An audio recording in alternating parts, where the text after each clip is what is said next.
សួស្តីអ្នកទាំងអស់គ្នាយើងមកដឹងពីរបៀបនៃការ restart ទូរស័ព្ទដៃ iPhone អញ្ចឹងទី1យើងចូលទៅកាន់ setting បន្តមកទៀតបងប្អូន scroll មកខាងក្រោមឃើញពាក្យaccessibility ហ្នឹងយើងចូលពាក្យហ្នឹងបន្តទៀតមកដើម្បីចូលទៅបើក touch របស់យើងហើយបន្តមកទៀតបងប្អូន scroll មកខាងក្រោមចុចរូបសញ្ញា touch ចុចរូបសញ្ញា touch តាមខ្ញុំមកបងប្អូនចឹងយើងឃើញខាងលើហើយ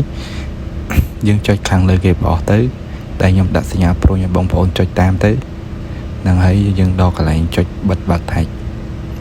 ចឹងបងប្អូនចុចបិទបើក touch មកហើយយើងចេញមកខាងក្រៅដើម្បីធ្វើការ restart iPhone ចឹងទី1យើងចូលរូបទូរស័ព្ទទី2យើងចុចអាកន្លែងសញ្ញាត្រី3ហ្នឹងមកហើយទី4យើងចុចសញ្ញា restart អញ្ចឹងបងប្អូននឹងឃើញការ restart ទូរស័ព្ទដៃ iPhone អញ្ចឹងចំពោះខ្ញុំគឺ restart ទេដោយសារខ្ញុំ restart ហើយអញ្ចឹងបងប្អូនចង់ restart ចុច restart មក